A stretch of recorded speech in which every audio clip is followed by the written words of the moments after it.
Hello and welcome to episode number 28 of the Darkling podcast, the Dark Days Radio sister show covering in-depth topics, listener-generated content, and cool non-World of Darkness games. Tonight we have Adrian and Steve's latest foray into the Dark Ages, specifically covering the role of elders in the time of tumult.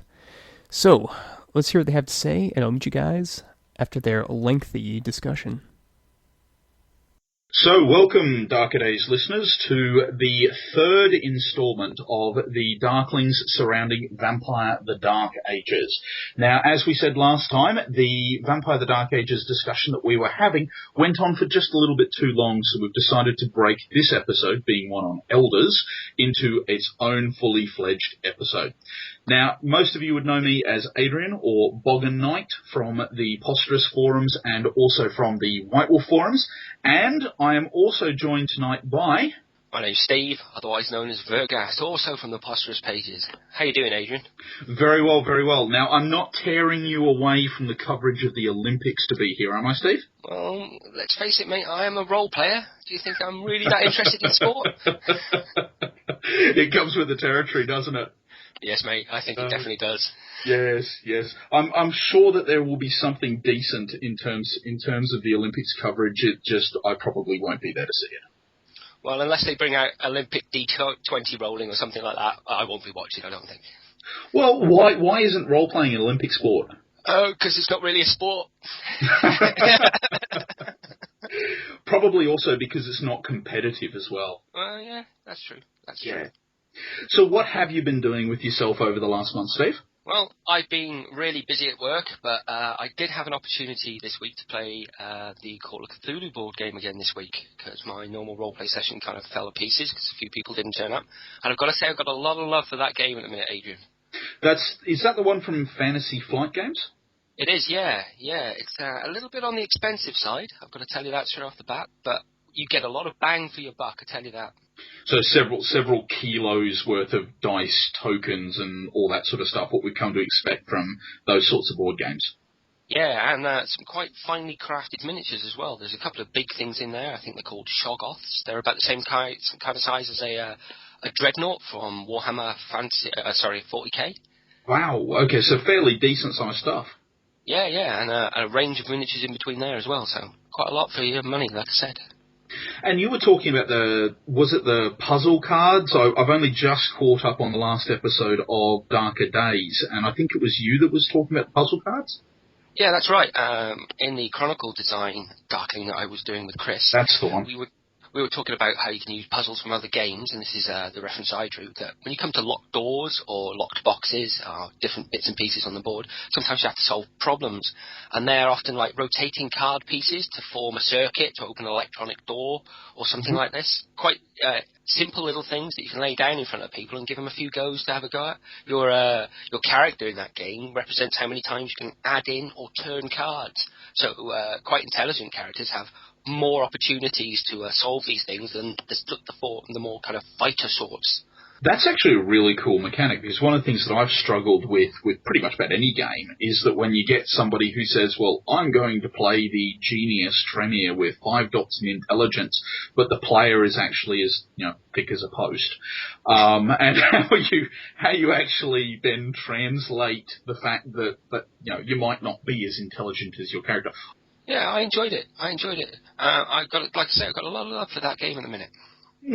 I'll have to check it out, because I've loved the Cthulhu role-playing game for ages, but being able to just play the board game, as you said, it's a bit of a stand-in if the rest of your party doesn't show up. That's pretty cool use for it. Yeah, and there's quite a number of missions inside, so you can never play the same game twice. Okay, so value for money. Oh yeah, definitely. So what have you been up to, Adrian? Well, at the moment, I've been catching up a lot on reading this month. I've not done an awful lot beyond sort of lurking about the Posterous site and reading through a lot of my old World of Darkness books at the moment, catching up on some of the Changeling stuff that I haven't read for a very long time. And the other thing that I've been doing is going through a few of the old World of Darkness novels. So at the moment I'm reading through the Grail's Covenant trilogy, because I thought that would probably be useful, seeing as how we were talking Dark Ages. Yeah, we talked about that a little while ago over emails. I've got to say I picked it up for my Kindle, and I've got to say I'm struggling with it, Adrian. I don't really like that, I've got to say. It really does suffer from being a gaming novel. I don't usually have massively high expectations when I'm going into a gaming novel. The second book in particular is a bit slow and it does feel a little bit forced. So I'm finishing off book 3 at the moment, and because I read these when they first came out, and according to book 3 here, I'm just looking in the front, here, and it was released in '98. So I think my tastes in reading have changed since then somewhat. But yeah, it is a bit difficult to find really gripping gaming fiction. Yeah, and this is something I've always struggled with, to be honest. Gaming fiction is always around. There's one or two good things that I've picked up, but I don't really get into the novels or anything like that. Not for any disrespect to the writers or anything like that. I couldn't write anything like this, I'm sure. But it just doesn't feel like the game for me, or the kind of game that I'd like to portray in the lines that it's been written about. No, I do have to agree. I mean, the place that gaming fiction actually fills for me is that when I get a new game and you read through the rules and you read through all the source books and say to yourself, okay, I understand mechanically how this works, but how does the actual game world live and breathe, and how do people actually act and behave? One of the reasons why I got into the Shadowrun novels in a big way was that I read through Shadowrun and I just thought, this is such a fantastic place, but how does it actually work? And then I read the novels, and that gives you a bit of a perspective, from people within the world on how this works. So really, that's the only expectation that I have when I go into a novel, is a bit of an insight into how the game world works. Oh, that's a useful technique. I might go into looking at game novels with new eyes. So, thanks for that. Thanks for that. And obviously, I do go into them with the idea that I can just steal with gay abandon any ideas that might actually happen to come across my way. Yeah, of course. Remember, the plagiarism is the first tool of the GM. Yes, imitation is the sincerest form of flattery. Yeah, that's just the posh way of saying what I just said. Yeah, it just legitimizes it. Yeah. I work for a university, so words like plagiarism are just deeply, deeply uncomfortable. It's not copying. Yeah. Now, we're here to talk about elders, obviously, and as much as I would love to spend the rest of the night talking about gaming fiction and the like, that might have to be another Darkling for another time. Now, We've got a good running sheet to hopefully see us through over the next, maybe hour or so worth of discussion around elders. But I thought the first question that I'd pitch to you, Steve, was that why does Dark Ages warrant its own episode on elders? What makes elders such a hot topic for the Dark Ages campaign? Well, for me, I think it's a twofold answer to that question. The first is, for the first time, at character creation, you can make PCs that are 7th generation. Now, it was always hinted in the canonical part of Vampire the Masquerade that 8th generation was just on the burgeoning part of Elder, but wasn't truly an Elder. Now, when you had for the first time the ability to play these things, it was in Dark Ages that it was at character creation. There were mechanics in Masquerade for becoming elders. I think there's Elysium, the Elder Wars, and then later on there was the Storyteller's Handbook that allowed you to flesh these things out. But Dark Ages was the first to make it straight away legitimized, if you know what I mean. Yeah, it was part of the core experience. Yeah. And the other part, I think, is the age of the elders that are movers and shakers at this time are far older than they are in the modern era. Now, you have elders in the Dark Ages where antiquity is where they were probably embraced. So it's just like taking a step backwards in time, and therefore taking a step backward along the lines of the generations. So elders are far more powerful, far more mysterious, because these elders are more like Methuselahs rather than what we would consider elders. So this is an interesting thing that we need to look at, because Dark Ages was the first to kind of look at this backward step and looking backwards through history. So how did you feel about that, Adrian? I'd have to agree because, I mean, it was one of the things that immediately drew my attention when I read through Vampire Dark Ages the first time. And it was suddenly a case of this 7th generation, which was always quite mystical, especially if you were from the sort of era of gamer that started off with the Chicago Chronicles. And generally in the Chicago Chronicles, you were advised not to play the full 5 dots in Generation, to play 8th. So you were very much used to playing sort of around the 10th as being quite powerful. And then most of the NPCs were these incredibly powerful 8th and 7th generation vampires. People like Loden, obviously, was a name that resonated. And then when you suddenly come into Dark Ages and you were then given the carte blanche to take your 5 dots in Generation, and you could play the equivalent generation of these really powerful, iconic characters, it did give you a bit of pause at that stage to say, well, do I want to allow this in my game? But obviously the answer is, well, yes, definitely. It's part of the game, so why not allow the PCs to experience everything there is out there?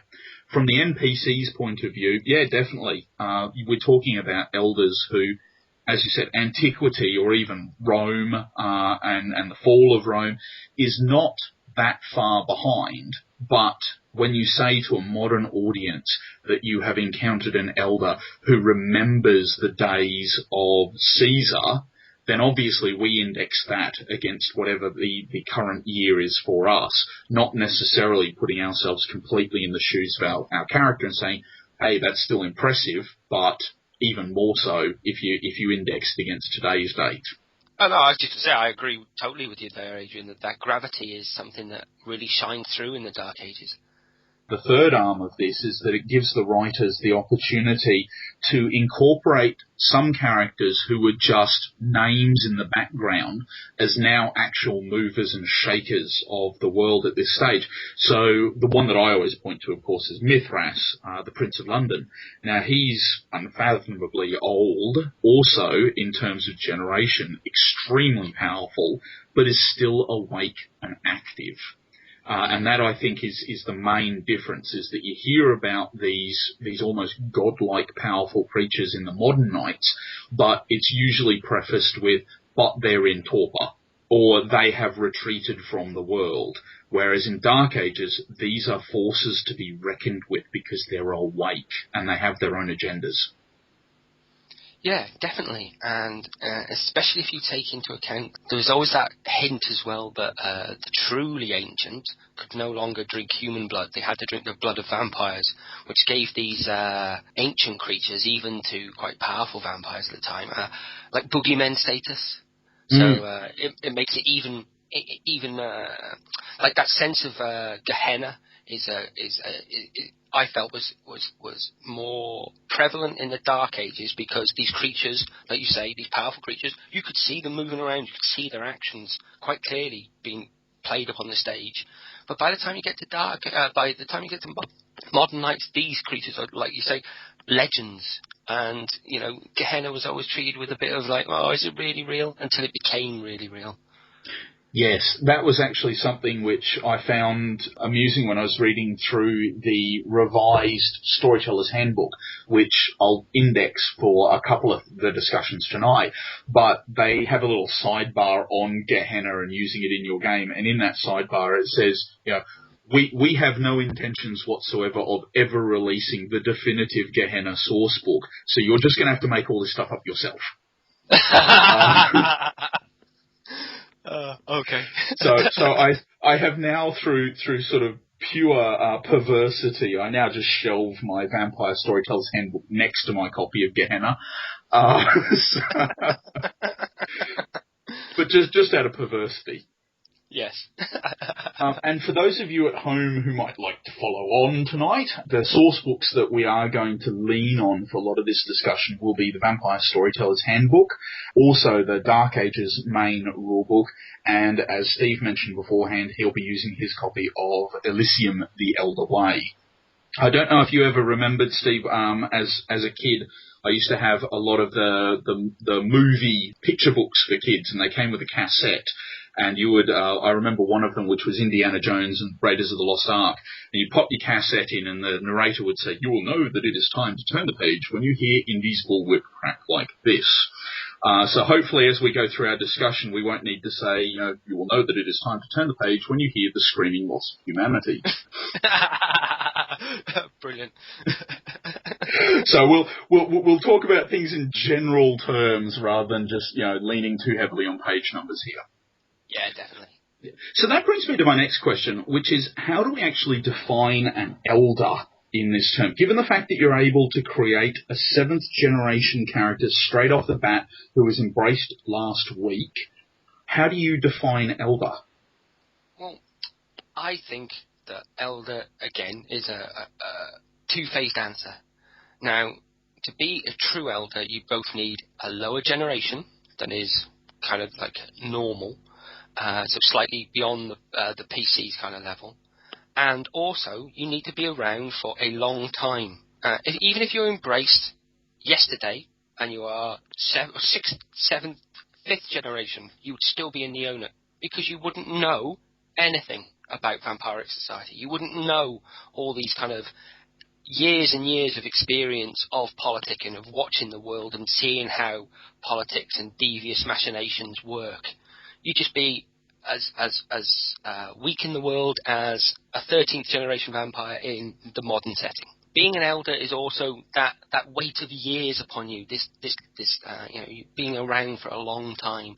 So you get like an honorific elder. You don't just give it to somebody who's born yesterday, do you? So. No, I have a tendency to agree with that because I think that there has to come with it, again, that great power comes great responsibility. And if you are a 7th gen embraced last week, then I think that what you've got there is the potential, and that perhaps, because obviously your sire is now 6th generation, they would probably have quite a strong, powerful name for themselves in vampiric society. So I think that one of the big things that you've got to do in Dark Ages is that if you do open that up and say, well, hey, let's have an entire coterie of 7th generation vampires, and you do want to go down that route of making them neonates, then I think you've got to really spend a lot of time fleshing out the backstory for their sires, who their sires are, because their sires are going to be the who's who of vampiric society. Yeah, definitely. I mean, these are the people in your game that have got to have the gravitas behind them, like you say, the movers and shakers. And any player that wants to have a hand in that needs to have these people behind him to have that gravitas. Otherwise, he's just a nobody, isn't he? One thing I was thinking about this morning was how elders are sometimes used as a kind of a building block around a coterie. So if you have somebody you can trust that won't abuse the power of being slightly older than the rest of the PCs, you could say to one of your players, hey, you become the 7th generation, and the rest of the party makes the kind of coterie or group of people around this elder that are his trusted agents or children, and allow the party to have like that leader character. Now, this ties into what Chris was talking about in the Chronicle design Darkling a couple of episodes ago, about using a Gandalf figure or a mentor figure, and sometimes using a PC or somebody who's played the game a lot that can show newer players this is the way we go, and give him that slightly elevated status before you begin. I do like that idea of finding the trusted player. That's actually discussed, I'm pretty sure, if you grab a hold of the Old Order of Darkness book, Templars and Archons, and they've got the idea in there of running an Archons game, and they've said that if you have got a group that you really do honestly trust, then you could even go so far as to have one of the players playing the Justicar, and then the rest of the players playing their Archons, and that gives you an excuse then to build a group of characters who are quite different, because each one of them brings a specialised skill set or a particular facet of their character that the Justicar finds incredibly useful. And I think that you could translate that concept straight across here with this elder and then their agents, and obviously the elder has recruited them for a reason. And because it's vampire, you don't have to tell the players what that reason is. That reason can come out through gameplay, and the elder may actually turn out to be, not as nice an individual as everyone first perhaps thought. Yeah, definitely. I mean, the ideas you can spin off from that are multitudinous. So there's just another way that you can look at elders. And the thing that I think would make that fit in the Dark Ages really well is that if you look, when we were talking about the medieval mindset, where most people are quite scared of anything which is unknown or foreign and that they haven't travelled too far away from their village, if you have an elder who was, say, embraced in, say, Greece a couple of thousand years ago, then their mannerisms, the way in which they look, obviously they're going to look very, very different if you set your game in a small village in the middle of England. Then this person will draw a lot of attention to themselves just due to their ethnicity. They might have actually gathered a group and they're their hands in the modern world, because all of these other seventh generation vampires just blend. They know the world, they know how to behave, and they're accepted by mortals. So that could be another idea that you could definitely riff off. Yeah, definitely. Something else that I was thinking about in the week when we were having our first discussion about this is having a look at how some elders are born outside of the time when Christianity was nothing but a burgeoning cult out of Judea, a province of Rome, a nowhere, somewhere that's on the very edges of society. If they fell into torpor and, say, the height of the Roman Empire, and then came back into the world in the Dark Ages, suddenly this spin-off sect of Judaism has suddenly become the world's most dominant religion in Europe. If you have no ideas what the tenets of that religion are or how you're supposed to blend into society, you'd need agents fairly quickly to make sure you blended into society and also take control of something like this, because most elders would see the church as being, a mighty prize to be in control of, but something that I don't think they'd want to get too close to themselves. Yeah, definitely. It's that whole idea that the church is a great and all-consuming fire, and if you get too close to that fire, well, we all know what happens to vampires. Yep. The other idea that I used in a Victorian Age vampire game was the idea that the player characters had actually inherited a position and a house, but you could easily change this to a keep or a monastery or an equivalent type of place in the Dark Ages. Through the course of the game, they realised that their sires had actually disappeared rather suddenly, and that people were looking around to try and find the location that they'd actually inherited. And through gameplay, they actually found that what their sires did was had a very tight-knit, close group of other elders who all, I wouldn't say trust, because that's too strong a word for elders, but they were all had an agreement that when they entered torpor, that this place, this location, would be a safe house where they could reasonably expect it to be secure and that they could be defended if anything showed up. And so the PCs eventually discovered that underneath this house was this massive sprawling cellar, and they were in possession of a number of elders who are currently in torpor. So something like that as well, bringing the idea that these are alien creatures that require an awful lot of sleep from time to time. If you were one of those creatures, you would very much want to have a bit of a think about how your body was going to be kept safe from harm. So the idea of even spreading that across medieval Europe and having maybe a string of monasteries or something like that would be a really good way to draw these characters in and give them a lot of responsibility from the outset. Yeah, definitely, which gives you, like you said, a starting point for the group. Just have a common goal, which is sometimes a problem in Vampire, that you have all these wonderful characters that are all dedicated in many different directions, with players coming to you with good ideas about how they want to do this, how they want to do that, but no common goal that they all share to go in one direction.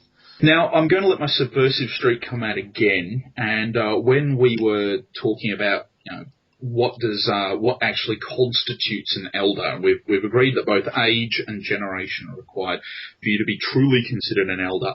What about the newer clans in the Dark Ages? So if we take the Tremere, for example, who were embraced about 180 years before the beginning of the setting. Now, obviously, Tremere himself is a third generation vampire who is only 180 years old. And you've got the Council, so people like Goratrix and Meolinda, who are the fourth generation, are equivalent age. Do you think that this has any sort of social play that you can get out of when you're portraying this clan? Oh, definitely. I mean, the Tremere at this time are known as the usurpers, aren't they? Mm. They are, if anything, if they are mistrusted in modern nights, they are mistrusted and hated in the Dark Ages, normally across the board, because the Shimizi, or the Zimitzi, depending on your pronunciation, are prevalent much more in normal vampiric society, because the Sabbat hasn't split up, and their hatred of the Tremere kind of crystallizes the rest of vampiric societies. Look at the Tremere to begin with. It's only when the Tremere become useful after the kind of Anarch revolt that they become grudgingly accepted. So I think their idea that they stole the Vitae from Salot to become a antediluvian, so he's not really an antediluvian, he's a Diabolist, and that then poisons the status of the rest of his clan, because the rest of these vampires, no matter how you look at things, the traditions are there for a reason, because otherwise they'd just be outright chaos. It says quite clearly, do not go around sucking each other's blood, don't do it. And this is how they burst onto the scene and make themselves known. So straight away they're mistrusted, in they're youthful elders that are probably running around Europe with a lot more vigour than normal elders, give them a strange kind of feel to them as well, so they become even more mistrusted.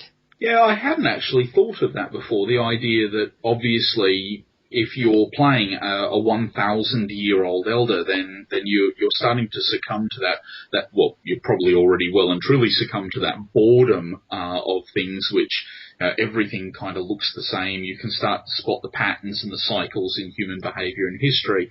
Whereas if we're only talking less than 2 centuries old, and they have got all of this, almost limitless power through their diablerie, then I suppose that the Tremere are going to be a lot more active than a lot of the other clans on the world stage, aren't they? Yeah, I think so, definitely.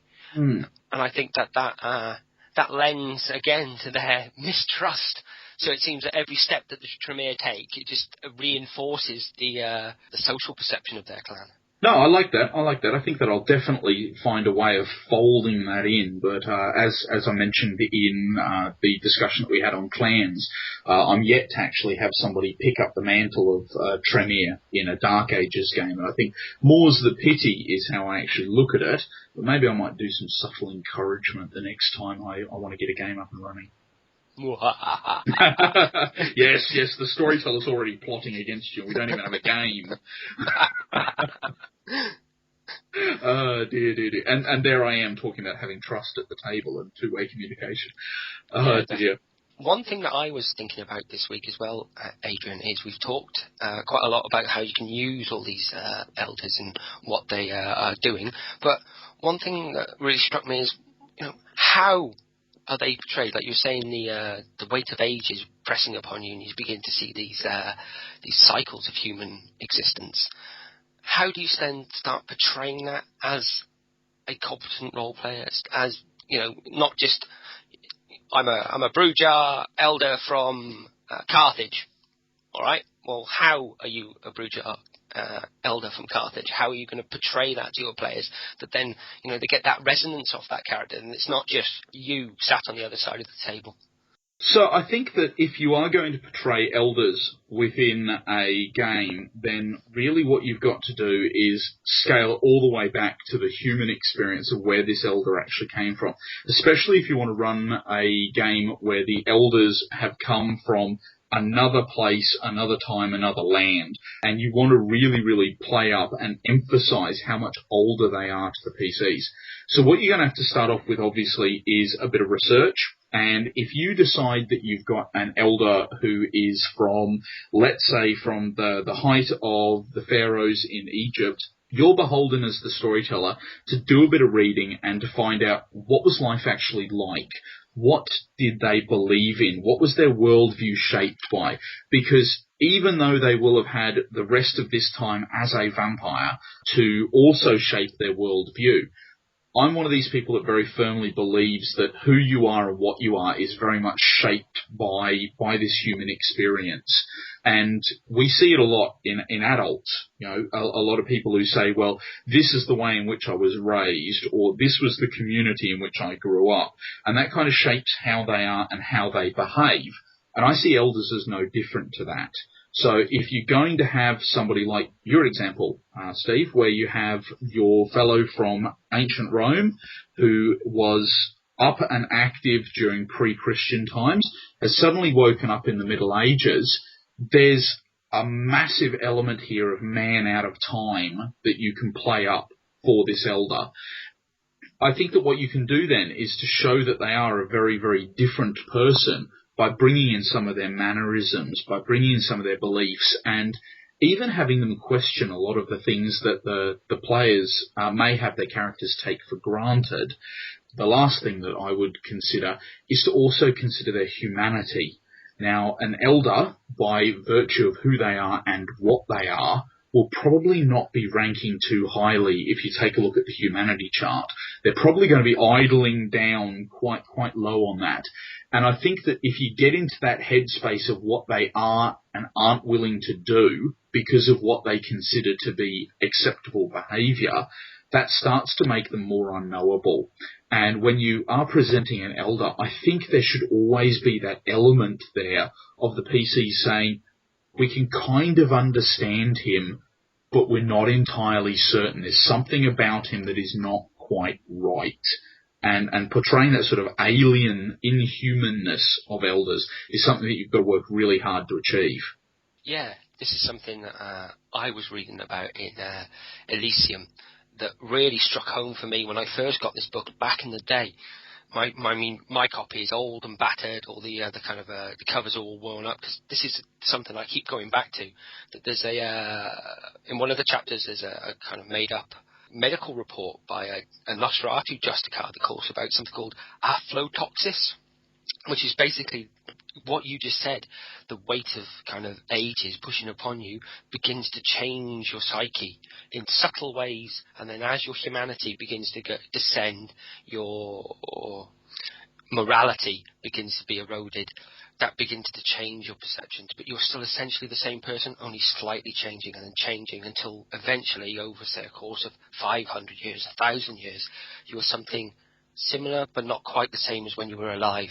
That's a really thing that I wanted to get across about elders, something that really struck home for me, that they were, like you said, once human, but now some of them are, I mean, especially if you take certain clans, like this Shimizi, you know, if you look at some of those guys, they are truly inhuman.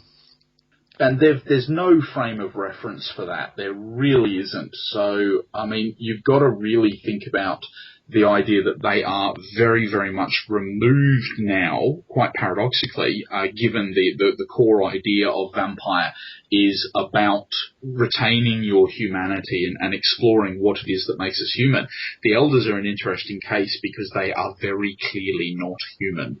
Yeah, and sometimes you can use certain elders as, this is what will happen to you if you follow this path, or if you follow this course of action, because this is what he's done in the past, and this is where he's led him to. You know, the idea of, what you find acceptable. I mean, somebody, say, from ancient Rome, some of their rituals by our standards today are quite horrific. I think there's one where they kill a bull over somebody before they go to battle, so they're literally drenched in the blood of the bull. And that's supposed to be, you know, that to us would be like, whoa, that's, you know, most people would find that truly horrific. But to ancient Romans, that's fine. That's something that's commonplace. So imagine somebody whose perception has been skewed from a society like that. What they would then find that was, you know, I mean, remember, a lot of elders slip into doing horrific things out of boredom, and they want to do things to amuse themselves. and that perversion of their morality, then has an even greater effect on humanity. So the lengths they go to, or the things that they do, would be, changed over time. And like I say, if you use somebody, say, from a Roman standpoint, and then go backwards from where they do things that other Romans would find truly horrific or scarring, that'd be quite interesting to know what that would be like. It also highlights the idea that elders think in very, very different ways. If you're of sort of 500, 700, even 1,000 years old, then the way in which you think is going to be very different to the PCs. They may have what they consider to be long-term plans. And realistically, when you talk to them and say, well, what's your estimated time of arrival for your success in this project? And they might say, oh wow, I reckon maybe a couple of decades, and I might have achieved this. So this is my long-term plan. Elders don't think in that way. They've gotten to the point now where it's a little shuffle here and a little move here, and then maybe in 6 or 7 centuries' time, everything will come to fruition. So it can often be quite confronting to figure out why they are acting in the way that they are, why they might be asking the PCs to be doing particular things, or even if the PCs unwittingly put themselves in the way of an elder's plans, the way in which they can respond can often make no sense whatsoever. Yeah, I agree with that because of the gulf between understanding between the two NPCs, or even a PC and an NPC. But that ties again into this idea that elders should have that air of mystery about them, don't you think? Oh, definitely. That their working should not be so. He did this, then he did that, then he did this, and then he got that. That's, like you say, that's not how elders work. Like you say, their thought patterns and their slow process of gaming. I mean, this is one thing that they talked about in the Storyteller's Handbook, about how using elders over the long game. So your very interesting sounding Giovanni Chronicles game that led you to the Modern Knights. That kind of game. Something truly epic. I mean, one of the things that stands out to me as a really effective tool that worked in that game was the idea that the elders don't often have emotional attachments to an awful lot of things, and certainly not the PCs. What they will have emotional attachments to can sometimes be quite different and often strange.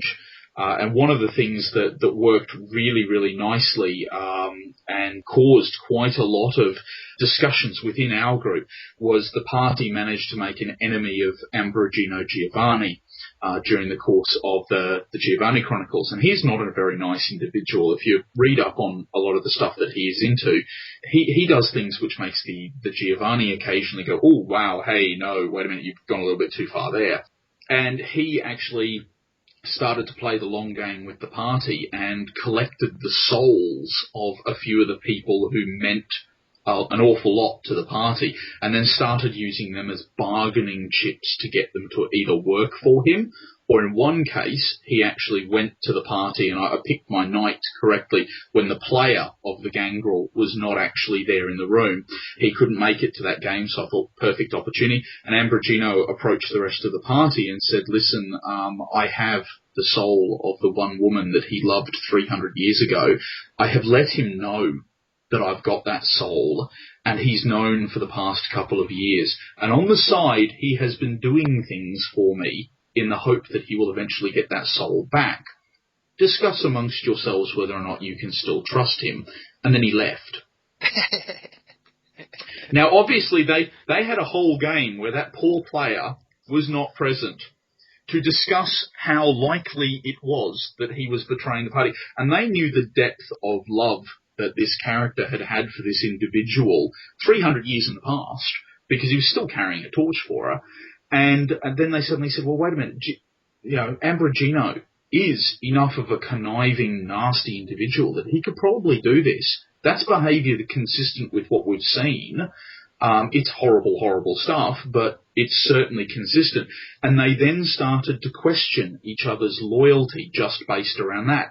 Now, the only reason that Ambrogino did that was that he was pulling off a few things within the city that the PCs had called home, and he didn't want them to be concentrating on him. He wanted them to be arguing amongst themselves for a couple of nights, so he would have the peace and quiet, just to do this one thing and then leave.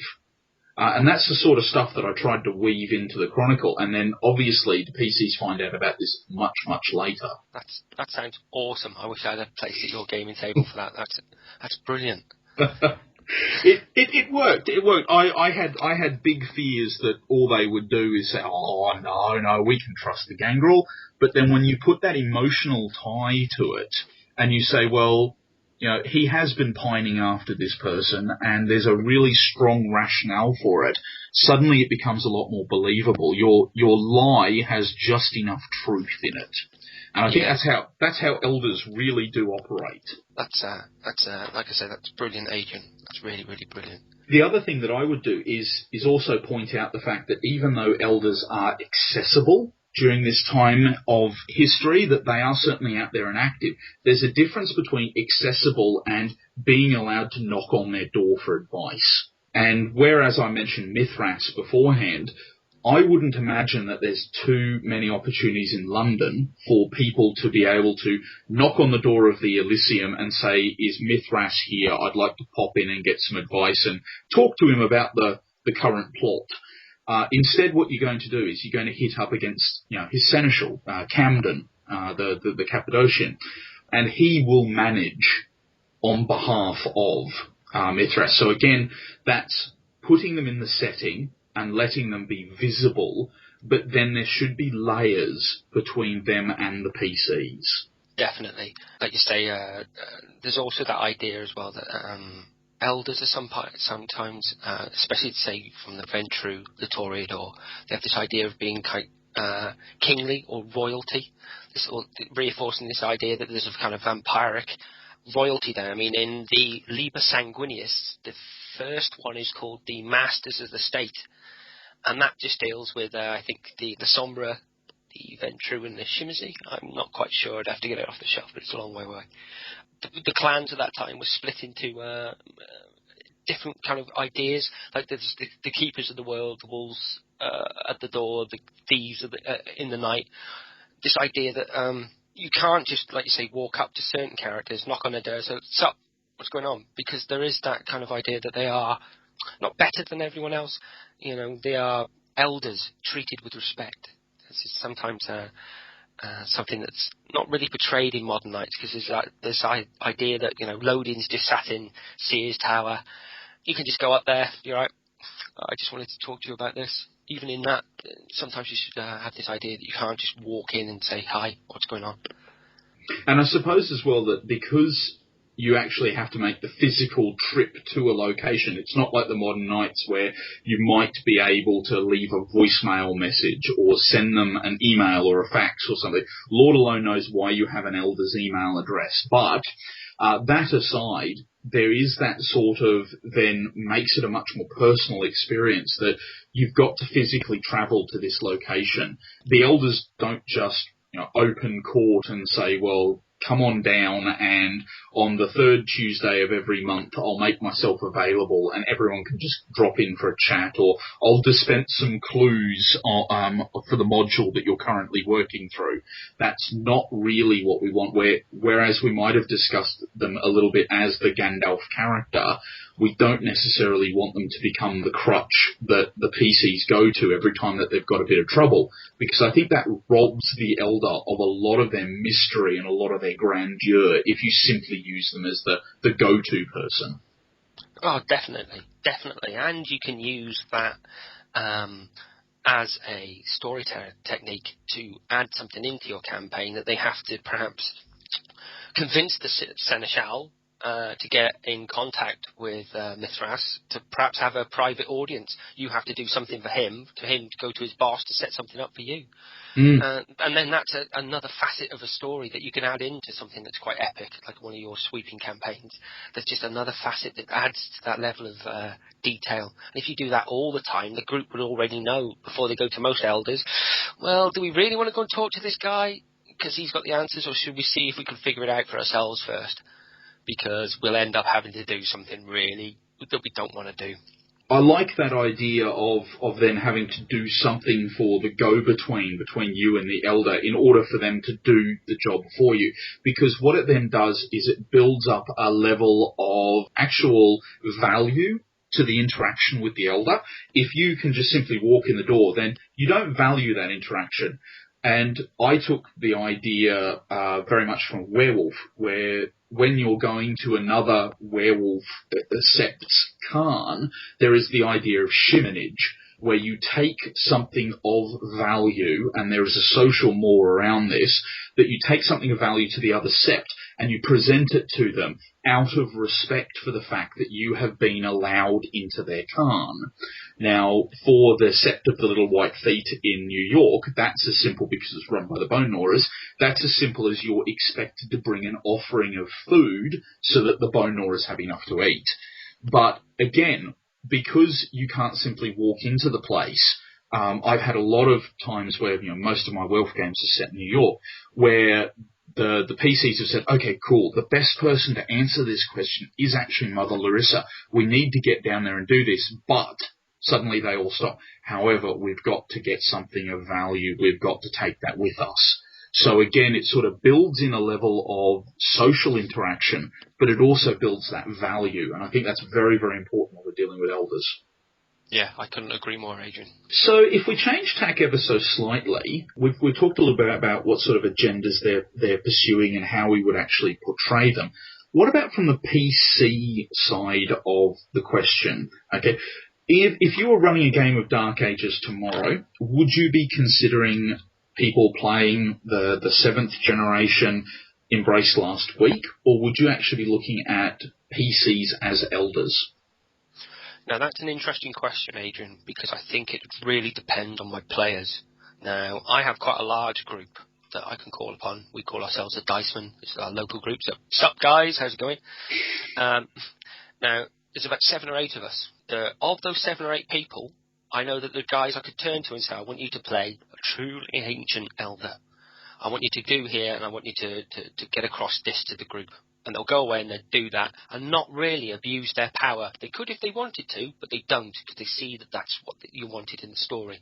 There's other members of the same group I wouldn't let anywhere near this, because all they want to see is extra dots on their character sheet. That's all they want to see.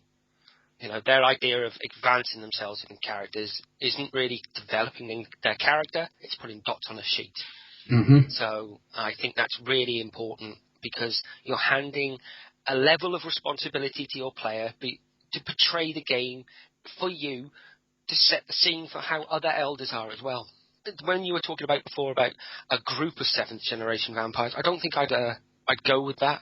I think I'd only allow 1 or 2 to add that sense of depth, because it'd be really no different in game mechanics than in the modern nights, where everything's 8 to 13.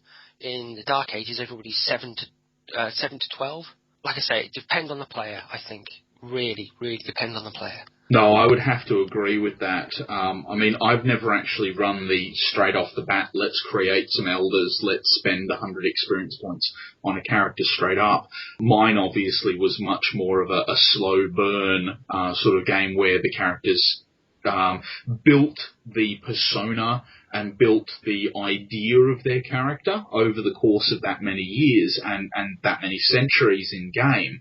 And one thing that was really interesting to me was that I did a quick tally up after I think it was about the 3rd or 4th year of the 7 years, where we had literally been playing every single fortnight. Wednesday night was Dark Ages night. And anytime we had a public holiday, we would take that opportunity to throw an extra game in. So we'd round off to at least sort of 30 to 35 games a year. Now, after about 3 years, consider that you've been playing for that amount of time, even with a stingy storyteller like me who hands out 2 to 3 XP maximum per session, you're still looking at about, 100 sessions. So about 200 to 250 experience points on these characters. And that's a hideous amount of experience when you think about it. However, what had happened was, because they were spending the XP in the context of the story and in developing their own goals, they were quite well-rounded characters. We then had a couple of people who, after this time, because we had a couple of people leave, we said, okay, we've got a couple of seats at the table open. And I was then faced with the dilemma, do I give them the lump sum of 250 experience points and tell them to spend it on their character? Or am I showing blatant disrespect to the characters who have invested 3 years of their life in my game? And so I came to a bit of a compromise, and I gave the new people coming in half of the XP that everyone else had, and acknowledged the fact that how hard everyone else had worked. And the characters that I got from these two people who wanted to join in looked nothing like these well-rounded, nice, developed characters. I mean, one of them gave it to me and had 2 disciplines at 7. He had, his melee had been put up to 6. His strength was idling at around 7 as well. He'd basically blown as many experience points as possible on making his character the unstoppable god of death.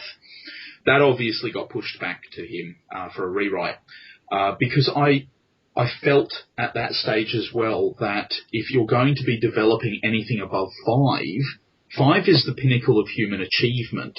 So anything higher than that, disciplines included, represent a massive investment of time. And we had to do a lot of toing and froing with those 2 players to sort of set up the shared expectations. And even then, I know that one of the players for the next couple of years was a little bit disillusioned that, he didn't have as many dots as everybody else. So again, it really does come down to your players at the table, and knowing them and knowing what you can trust them with. Yeah, I've had a couple of people to drop out of my Modern Knights game that's been running for a while now, and a couple of new people have joined, including my kid brother. Now, they've all come, and they've entered the game as brand new characters, whereas there's other guys in the group that have had about 150 experience points. And as I said to them, you haven't been here. You don't know anything that's going on. You've got to role play like that, and your character should reflect that. You shouldn't really be just handing out experience points, I think, to people. Because, like you say, that emotional development in your character, that after those games, I'm going to start spending my dots here slowly because this is how I'm slowly building my character. As that kind of a good PC really should evolve over a period of time. You know what I mean? Like, it shouldn't be just stuck. As that character slowly evolves and the experience points are spent, there's a big, like you say, a massive difference than just saying, okay, well, there's 150 experience points, because there's no emotional involvement in that. And I think I feel justified in taking a harsher line than you, perhaps. Just saying, no, guys, in you come. And they are much younger. They are much younger, but it's changed the skew of the group as well, but that's for different reasons. Oh, it very much does. The other thing as well is that don't necessarily trust your players to spend all the XP that you give them. My case in point was one fellow who played in my Changeling game. I ran the entire Immortal Eyes trilogy over a few years, and I realised that he wasn't doing quite as well with most of his roles as everybody else. And finally, at the beginning of one game, I said to him, can I take a look at your character sheet? Took a look at it, and I said, okay, I've spotted your problem, why you're not operating at kind of the same level as everybody else. I said, take a look at your unspent experience points. Is that correct? And he said, oh, yeah, I should probably get around to spending them. And he was so involved in his character that the XP was just kind of this extra thing. And at that point, unspent on his character sheet, he had 94 experience points. But he was somebody who had gotten so into his character and so into the story that the bookkeeping side of things was just, oh yeah, I'd better add those XP that he's given out this session, and I might do something with them eventually. But I'm just having fun right now. So never necessarily assume that all of your players are going to be on the same page. Well, that's amazing. That's amazing. All my players are XP junkies. They're all queuing up like the methadone clinic at the end of the session. Arguing with you as to why they can't get 4 instead of 3. Yeah. Yeah. Okay, so what I would say as well is that, obviously know your players and know who's at your table. And I think that if you are going to go down the route of the characters as true elders, then you're going to have to invest an awful lot of time in character creation as well. This is not something where everyone just rocks up and has this idea of what they want to play, and 20 minutes later they've got a character hits the table, let's play. It's got to be a much more measured approach to that. I would assume that you'd feel similarly, Steve? Yeah, definitely. I mean, like I said, you're handing a lot of responsibility to the player, and I think that to get a good feedback from your players about your game allows them to have a more shared involvement in it. Like the player that sits there every week, it's like, you enjoying it? Yeah. Anything you'd like to say, really? No, not really. And just sits there quietly. They're the hardest ones to do anything with. At least with the guys that turn up and say, oh, I want to do this, and I want to do that, and I want to do the other. It's like, oh, brilliant, brilliant, brilliant. All these ideas bouncing off each other, brilliant. And the game develops because of that. The worst people, like I say, are the ones that just sat there, yeah, it's great. Okay, any ideas? No, not really. Those are the kind of players that you wouldn't really want to give perhaps elders to, because how are they going to really get involved to show what the difference between an elder and a normal kind of kindred? Yeah, no, exactly. Now, I've got one last question for tonight so that we can round off the discussion, and this actually came out of a document that I managed to find using the Wayback Machine during the week, which is a complete book list of everything that was published for Old World of Darkness. Okay. Now, some people might use this as a checklist. My collection isn't really massive, so I kind of just treat it as a shopping list at the moment. But I did notice that in going through them, that there was a series of, let's call them modules, for lack of a better word, back in 2nd edition that I'd completely forgotten about, and they were the Diablerie series, the Bloody Hearts Diablerie Britain, Awakenings Diablerie Mexico, and I think there might have been a third one. When we're talking about elders, of course, the idea of Diablerie does come up. What do you think about the possibilities of a Dark Ages Diablerie game? If that's what you and your players want to do, go for it, is what I say. Have fun. I don't think I'd like to play in something like that. I don't think I'd like to run something like that myself. But if it's something that somebody said, hey, I've got this idea, yeah, why not? Go for it. It's an interesting idea that you could maraud around Europe and hear about people like Mithras and chew your way up society. Perhaps even then getting yourself involved in the formation of the Sabbat, and then your machinations then polluting that sect, and perhaps that's where all the idea of Diablerie is much more kind of socially acceptable in the Sabbat than it is the Camarilla. Yeah, that's actually really cool. The idea that it was your characters who put the idea into their head that Diablerie is a good idea. The other thing as well is I think it would be if handled correctly, it would be an interesting way to take a look at Assamites and their blood religion. And I mean, I've got a lot of love for the Road of Blood and Assamites. That you could play them and have them portrayed in what I personally think would be the correct way. I mean, my ideas is my ideas, your ideas are yours. If we disagree, that's great, let's talk about it. But, for me, I'd like to portray Assamites in a very different way than they're sometimes played as a norm. As you know, as we've talked about them a few times, you could do so much with Assamites in a campaign like that. That they are perhaps wandering Europe, that are killing people for the betterment of other clans. And, the Assamites were always hinted that they'd work for other people if you paid them enough blood. And having sort of I remember playing in a con game a number of years back. The idea was that the entire party was a coterie of Assamites for hire, and it played beautifully in a convention setting because you had that immediacy of time and the idea that this was quite a novel concept. And I've always wanted to take that idea and flesh it out as something a bit more. Because especially if you wanted to run a game where the PCs travelled quite a bit, which is quite uncommon in the Dark Ages, but would give you a really good sort of meta scope of the world at the same time and give you a chance to introduce new locations. I'd really love that, to just get involved in a game where, every single different hit, as it were, you were going to a new location, you had to involve yourself in their culture and their customs, and then work out the best way to take down the mark. And then obviously you could start to bring in moral questions into that, especially if you found out that, for example, the person that you are slated to kill and that you have agreed to kill, you actually have a moral objection to following through the job that you've been given. Especially if you begin to question the motives of your own elders moving. That's really good. That's really good. And that ties sort of what we were talking about with the elders in, that, the elders move in unknowable alien ways, then that would be a really cool campaign, actually. Yeah. If you started to question the people at the top as well. I may go away and start hitting the computer.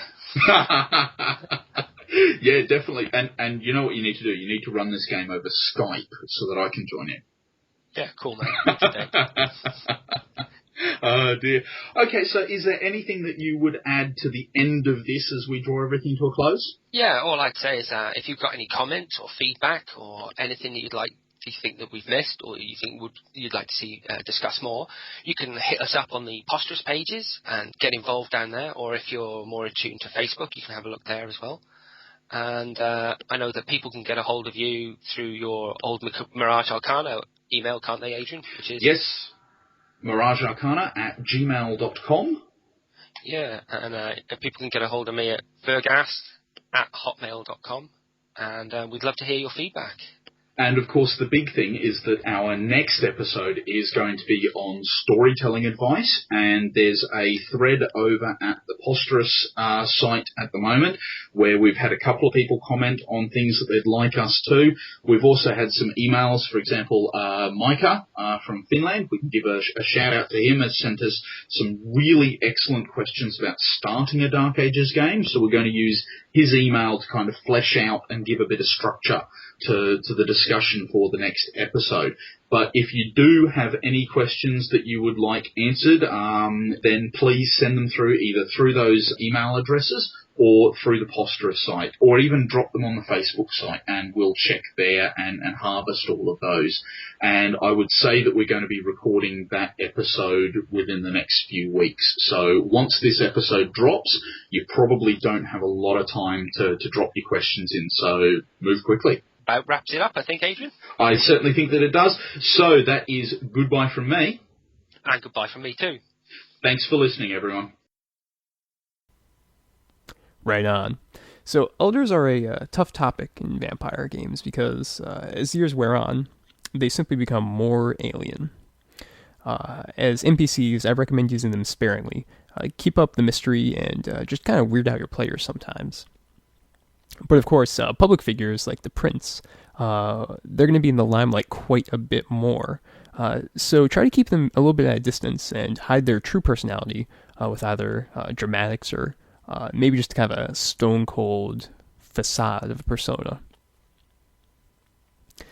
Another feature of the Dark Ages setting is that actually antediluvians are still active. While your characters probably won't meet any outside of something like the Giovanni Chronicles, whispers of antediluvian plots can carry quite a bit of weight in the Dark Medieval.